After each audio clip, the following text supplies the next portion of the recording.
오늘은 능력 10번째, 죽음을 생명으로 고치시는 주님. 할렐루야. 시작. 할렐루야. 따스한 봄날의 향기가 새들의 노랫소리를 통해서 울려 퍼지는 이날, 주님의 임재 아래 나와서 예배하는 성도 여러분을 주님의 이름으로 축복합니다. 오늘 성령께서 충만 후에 충만으로 임하시사 여러분의 마음속에 새 힘과 능력으로 채워주시고 두려움을 이기고 세상을 이기는 믿음의 강자로 회복시켜 주실 줄 믿습니다. 미국에 가면 데스밸리, 즉 죽음의 계곡이라는 곳이 있습니다. 들어보셨죠? 데스밸리. 이거는 죽음의 계곡이라는 곳입니다. 이곳은 마치 달나라에서 온 것처럼 광대한 사막이 쫙 펼쳐 있고 어떤 생명의 흔적도 발견할 수 없는 곳이라고 합니다. 죽음의 계곡이라는 이름처럼 그곳을 방문하는 사람들은 죽음의 공포와 두려움을 느낀다고 합니다. 그런데 몇 년 전 그 계곡에 많은 비가 내렸고 그곳에 꽃이 피기 시작했대요. 꽃이. 바람을 탈고 멀리서부터 날아왔던 꽃씨들이 긴 시간 동안 땅속에 묻혀 있다가 비가 오자 씨가 자라나 꽃을 피웠다는 것입니다. 사랑하는 성도 여러분처럼 오늘 본문 속에는 죽음이 생명으로 회복되는 역사가 아름다운 봄날의 꽃처럼 그 은혜의 향기를 날려보내고 있습니다. 그럼 우리가 이 시간 이 말씀을 통해서 느끼며 경험할 수 있는 은혜의 향기는 어떤 향기일까요? 첫째로 우리는 본문 속에서 열매 맺지 못하고 생명을 잃어버린 여리고성의 모습을 봅니다. 본문 19절에 보니까 보시는 바와 같이 이 성읍의 위치는 좋으나 물이 나쁨으로 토산이 익지 못하고 떨어지나이다. 엘리사가 여리고성에 머물고 있을 때 이 성 안에는 한 우물이 있었습니다. 이 우물은 여리고성 사람들에게 식수로 사용되던 유일한 우물이었지만 안타깝게도 이 물은 수질이 매우 좋지 못했습니다. 그래서 농사를 지어도 열매를 맺기도 전에 떨어지고 심지어는 임신한 여성 유산까지 하는 일이 일어났습니다. 이스라엘 백성에게 있어서 물은 생명을 의미했고 나아가서 하나님의 은혜를 상징하는 것이라고 합니다.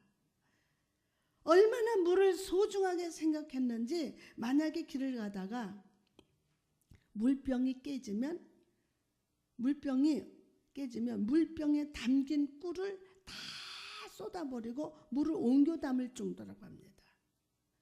그런데 지금 이 귀한 우물이 병들었네요. 병들어 버렸어요. 생명을 잃고 하나님의 은혜가 떠났다는 것입니다. 사랑하는 여러분, 생명을 잃고 병들어 버린 이 우물이야말로 오늘을 살아가는 우리들의 모습이 아닐까요? 예수를 믿고 마음속에 구원의 생수를 부음은 받았지만 세상의 삶으로 상처받고 지치고 육체적으로 병듦으로 인해서 어떤 기쁨의 열매도 맺지 못하는 슬픈 우리의 모습이 아니겠습니까?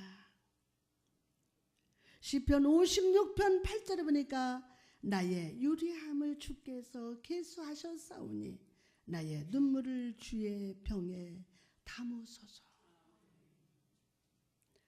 이 시편은 다윗이 죽음의 위협을 느끼면서 블레셋 사람들의 땅에 도망갔을 때 쓴 시입니다. 적들이 땅에서 살아남기 위해서 다윗은 침을 흘리면서 미친 사람 흉내까지 냈습니다. 한때는 여호와는 나의 목자시니 내게 부족함이 없으리로다 노래했던 이 다윗이었지만 이제는 절망에 빠져 눈물을 흘리면서 넘어졌습니다. 주여 나의 눈물을 주의 병에 담으소서. 사랑하는 여러분, 여러분도 많은 상처와 아픔, 질병으로 인해서 마음속으로 눈물을 흘리고 계실 겁니다. 이러할 때 우리는 어떻게 해야 할까요? 오늘 본문 속의 여리고성 사람들의 모습을 한번 주목해 봅시다. 우물이 병들어 있을 때 여리고성 사람들은 엘리사가 그 성에 머물고 있다는 소식을 들었습니다. 그리고 선지자 엘리사에게 자신들의 문제를 알린 후 도와주기를 간절히 구했습니다. 19절에 보니까 그 성읍 사람들이 엘리사에게 말하되 우리 주인께서 보시는 바와 같이 이 성읍의 위치는 좋으나 물이 나쁨으로 토산이 익지 못하고 떨어지나이다. 아멘. 자, 여러분, 여리고성 사람들의 행동을 한번 주목해 보세요. 그들은 충분히 다른 마을이나 다른 나라의 도움을 구할 수도 있었습니다. 이웃 마을로 갈 수도 있어요. 아니면 다른 곳의 우물로 찾아가서 물을 또 마실 수도 있었을 것입니다. 그러나 그들은 자신들의 생각이나 다른 세상의 도움이 아니라 하나님의 성령에 충만한 사람 엘리사에게 나아가서 도움을 구했습니다. 도움을 구했어요. 사랑하는 성도 여러분, 이 모습 속에서 우리는 중요한 진리를 깨닫습니다. 바로 우리 인생의 문제와 염려, 죽음, 생명으로 변화되는 역사를 체험하기 위해서는 예수 그리스도께 나가야 한다는 거예요. 누구에게? 예수 그리스도께 나가야 한다는 것입니다. 소설가 오스카 와일드는 이런 말을 했습니다.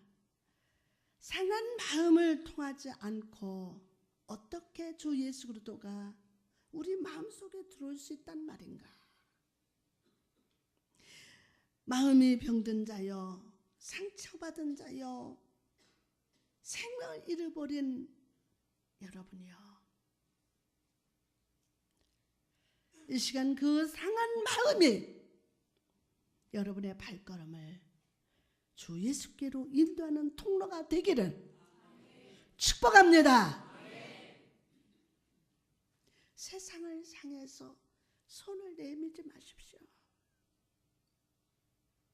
사람을 의지하지 말고 죽음에서 부활하신 생명의 예수께로 나갑시다. 마차로 여행하는 사람이 있었습니다. 여행 중 잠시 쉬고 있을 때 부근에 있던 한 장사꾼이 물었습니다. 어디로 가십니까? 아, 예, 저는 초나라로 갑니다. 장사꾼은 깜짝 놀라면서 초나라는 남쪽인데 당신은 지금 북쪽으로 가고 있습니다. 그러자 이 사람은 걱정 마세요. 이 말은 굉장히 빨리 달립니다. 장사꾼은 답답한 표정으로 아무리 말이 빨라도 이 방향으로 가면 절대 초나라에 못 갑니다. 그러자 이 사람은 괜찮습니다. 아무리 오래 걸려도 난 돈이 많이 남았어요. 장사꾼은 더 답답하다는 표정으로 아무리 돈이 많아도 이쪽으로 가면 초나라에 절대로 못 갑니다. 그러자 이 사람은 장사꾼을 더 답답한 표정으로 바라보면서 대답했습니다. 아, 괜찮다니까요. 내 마부는 말 다루는 솜씨가 이 세상 최고입니다. 걱정 마시오. 여러분도 이 이야기를 들으시는데 답답하지 않습니까? 저는 인생 속의 문제와 슬픔을 가지고 세상을 향해서, 사람을 향해서 내 힘과 능력을 가지고 해결하는 성도들을 볼 때마다 이런 답답함을 느낍니다. 아, 예수님께 나가야 하는데 제게 아닌데, 저게 아닌데, 예수님만이 해결할 수 있는데 왜 저럴까? 하면 안타까움을 느껴요. 저거 아닌데. 여러분, 답답한 짓 그만하고, 자, 옆 사람한테 답답한 짓 그만하고, 이 시간 있는 모습 그대로 예수님께 나갑시다. 무슨 짓 그만하고? 답답한 짓 그만하고. 아멘. 이 시간 있는 모습 그대로 예수님께 나갑시다. 나갑시다. 우리 주 예수가 주시는 위로와 은혜는 이 세상 어떤 것보다 위대합니다. 주 예수의 손을 잡는 것은, 주 예수의 손을 잡는 것은 모든 인간적인 압박으로부터 노임이며 죽음에서 생명으로 열매 맺는 기쁨의 원료가 됨을 믿으시기 바랍니다. 할렐루야. 여러분, 어린 시절 친구들과 모래 가지고 놀면서 이런 노래를 부르셨을 겁니다. 두꺼봐 두꺼봐 헌집 주께 새집 다오. 해보셨어요? 아, 나만 하는 줄 알았다네. 두꺼봐 두꺼봐 헌집 주께 새집 다오. 박수까지 칠 필요는 없고. 여러분, 이처럼 오늘 여러분이 예수님께 나아갈 때 주님은 우리 헌집을 가져가시고 새 집을 주십니다. 질병을 가져가시고, 아멘이 작다. 질병을 가져가시고 새 건강을 주실 겁니다. 우리의 문제를 가져가시고 은혜를 주실 겁니다. 믿음으로 아멘 합시다. 인생의 온갖 상처와 염려와 시험의 쓰레기를 가져가시고 하늘의 창고에 쌓여있던 충만한 복으로 여러분에게 부어주실 것임을 믿으시면 아멘 합시다. 두 번째로, 죽음의 우물 앞에서 엘리사가 했던 행동을 한번 살펴봅시다. 본문 20절에서 21절 말씀 보니까 엘리사가 이르되 새 그릇에 소금을 담아 내게로 가져오라 하매 곧 가져온지라. 엘리사가 물 근으로 나가서 소금을 그 가운데 던지면서 이르되 여호와의 말씀이 내가 이 물을 고쳤으니 이로부터 다시는 죽음이나 열매 맺지 못함이 없을지니라 하셨느니라 하니. 여리고 사람들의 간청을 들은 엘리사는 그릇에 소금을 담아 가져오라 명령했어요. 그릇에 뭐를 담으라고? 소금을 담으래. 이거는 부탁이 아니라 막 명령을 합니다. 그리고 그 소금을 물의 근원에 뿌려 죽음의 샘물을 생명의 삶으로 바뀝니다. 아니, 그 소금을 물의 근원에 뿌립니다. 이렇게. 그러니까 죽음의 샘물이 생명의 샘물로 바뀌었어요. 여러분, 여기서 엘리사가 뿌린 소금을 히브리어 성경을 보니까 특별한 소금이 아니라 가정집에서 보통 요리할 때 쓰는 소금이라고 합니다. 그런데 중요한 것은 이 소금이 가지고 있는 의미입니다. 이 소금이 가지고 있는 의미. 이 소금이 레위기 2장에 보니까 하나님께 드리는 제물 위에 뿌려졌다고 말씀하는데, 이 소금을 뿌림을 통해서 과거의 죄가 나의 삶에서 단절되었다는 것을 상징했다는 것입니다. 과거의 죄가 나의 삶에 단절이 되었다. 다시 말해서 엘리사가 물의 근원에 소금을 뿌렸다는 것은 이 우물이 과거에 쓴 물을 생산했던 것을 멈추고 생수를 생산하게 될 것이라는 사실입니다. 여러분, 이처럼 오늘 우리가 부활이요 생명 되신 예수 그리스도께 나아갈 때 예수님은 우리 인생의 근원에 생명의 소금을 뿌려주심으로 죽음을 단절시켜 주시고 생명수로 넘치게 하실 것임을 믿으시면 아멘 합시다. 자, 그럼 여러분, 오늘 예수님이 우리 인생의 근원에 뿌려주시는 소금은 어떤 소금입니까? 첫째로 죄와 사망에서 구원받는 소금을 뿌려주십니다. 요한복음 11장 25절 26절 보니까 예수께서 이르시되 나는 부활이요 생명이니 나를 믿는 자는 죽어도 살겠고 무릇 살아서 나를 믿는 자는 영원히 죽지 아니하리니 이것을 내가 믿느냐? 이것을 내가 믿느냐? 예수님께서 우리 인생의 근원에 오셔서 제일 먼저 단절시키는 것은 죄와 사망입니다. 예수 안에 있는 자는 죽음이 더 이상 죽음이 아닙니다. 전에는 죄와 사망이 우리를 사로잡고 종로독하게 했지만 이제는 더 이상 우리를 주장하지 못합니다. 구원의 소금이 우리를 죄와 사망에서 단절시켜 주셨기 때문입니다. 할렐루야. 두려워하지 마세요. 강하고 담대하여 두려워 말라. 승리자 예수님이 나의 편이다. 할렐루야. 이제 우리는 예수 그리스도 안에서 생명으로 영생으로 의의 길로 걸어가게 되었음을 믿으시기 바랍니다. 로마서 6장 9절 말씀하니까 이는 그리스도께서 죽은 자 가운데서 살아나셨음에 다시 죽지 아니하시고 사망에 다시 그를 주장하지 못할 줄을 알미로다. 아멘이자고. 할렐루야. 그러므로 사랑하는 성도 여러분, 내 인생의 근원에 생명의 소금을 뿌려주시는 주 예수를 찬양합시다. 두 번째로 말씀의 소금을 뿌려주십니다. 여러분, 엘리사가 소금을 뿌리면서 여호와의 말씀이 이 물을 고쳤으니 라고 말씀했던 것처럼 예수 그리스도는 우리 인생의 근원에 주의 말씀의 소금을 뿌려주십니다. 주님이 우리 삶의 말씀의 소금을 뿌려주시는 이유가 무엇입니까? 우리가 항상 주의 말씀을 묵상하며 살기를 원하기 때문이고, 주의 말씀이 우리를 세상의 생각과 염려로부터 지켜주기 때문입니다. 지켜주기 때문에.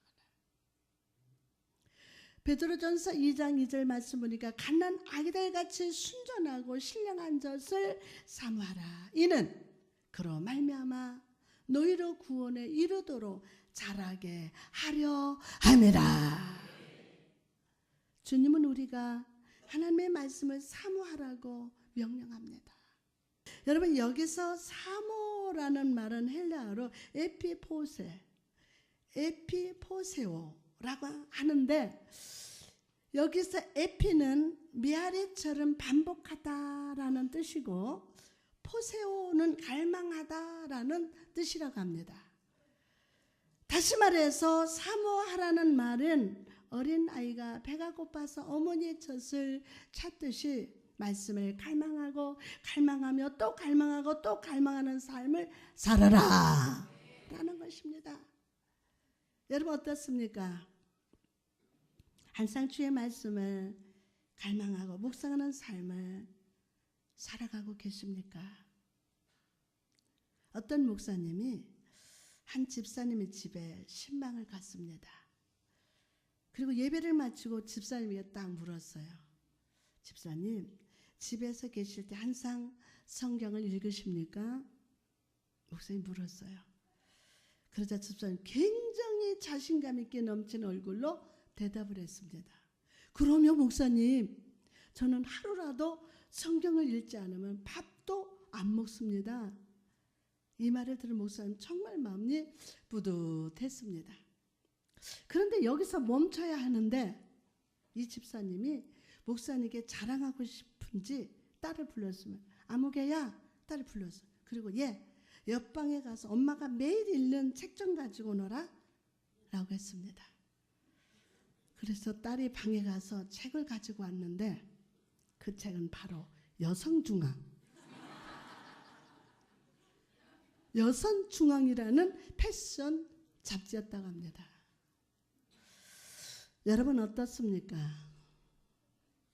제가 여러분의 집에 신방 가서 자녀분들에게 엄마 아빠 매일 보시는 책을 가지고 오라고 한다면 과연 어떤 책을 가지고 오겠습니까?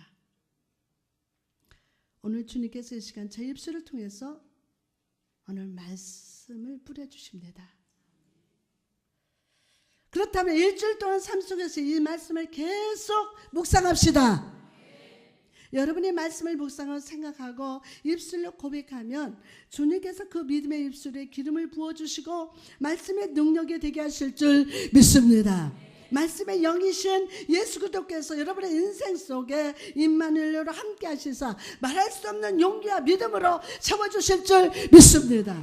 믿음은 들음에서 나며 들음은 그리스도의 말씀으로 말미암느니라 라는 바울의 고백처럼 말씀을 듣고 묵상할 때 믿음이 자라나서 예수 그리스도의 분량까지 성장시켜 주실 것임을 믿으시기를 바랍니다. 마지막으로 예수님은 우리에게 성령의 소금을 뿌려주십니다. 여러분, 예수님께서 우리 삶에 오실 때 주님은 우리에게 성령의 충만을 부어주심으로 세상을 바라보던 눈을 돌려서 하나님을 바라보게 하십니다. 열왕기상 18장에 보면요, 갈멜산에서 엘리야가 바알과 아세라 선지자 몇 명, 850명과 영적 전쟁에서 승리한 장면이 나옵니다. 바알과 아세라 선지자는 하루 종일 춤을 추면서 몸을 상하게까지 부르짖으면서 어떤 응답도 하나도 없었습니다. 그러나 엘리야가 무너진 제단을 쌓고 여호와께 기도할 때 하나님은 하늘에서 불로 응답해 주셨습니다. 그리고 이 불의 응답을 통해서 이스라엘 백성 전체가 하나님께 돌아오는 부흥의 역사가 나타났습니다. 여러분, 그런데 이 갈멜산보다 우리에게 더 중요한 산이 있습니다. 그 산이 어떤 산이에요? 모르죠? 그 산이 어떤 산이에요? 그 산은 갈보리, 바로 갈보리 산입니다. 갈보리 산. 갈보리 산에서 십자가에서 주님이 십자가에 못 박히시고 피 흘리실 때 하나님은 제3의 불을 예수님께 붙이시사, 제3의 불을 예수님께 붙이시사 우리를 구원해 주셨습니다. 뿐만 아니라 예수님이 승천하신 후에 예수님은 오순절 타락방에 성령의 불을 내려 주셨습니다. 이 성령의 불은 오늘 이 임마누엘 교회 성도 여러분 머리 위에도 능력으로 임하십니다. 이 말씀을 듣는 모든 성도들의 머리 위에 능력으로 임하여 주십니다. 할렐루야. 성령의 능력으로 임하실 때 성령은 구원을 나타내시고 죄를 이기게 하시며 과거를 떠나서 하나님의 꿈을 붙들어 살게 하십니다. 우상을 버리고 인생의 죽음에서 생명으로 역전시키는 능력의 시간, 성령이 부어주심을 믿으시기를 바랍니다. 여러분, 오늘 이 시간 성령의 능력으로 충만합시다. 옆 사람한테 성령의 능력으로 충만합시다. 성령의 능력으로 충만. 이 세상과 사단과 사람들 유혹하는 손짓에서 이기는 유일한 길은 성령 충만한 겁니다. 우리의 힘으로는 안 되더라고요. 안 돼요. 마음속 무너진 제단을 다시 수축하고 성령의 불을 간구합시다. 여러분의 힘으로 안 돼요. 지식으로 안 돼요. 능력으로도 안 됩니다. 우리의 힘으로는 옳게 못 살고 내 신앙 가지고는 승리 못하네. 성신 전능 나에게 충만케 하사 성경대로 살다가 죽게 하소서.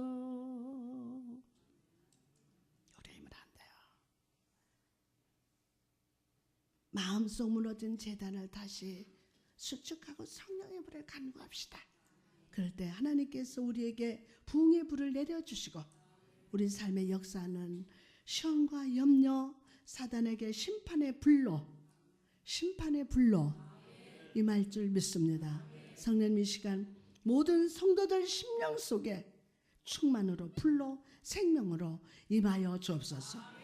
성령 시간 우리 성도들 심령 속에 충만으로 불로 생명으로 임하여 주옵소서.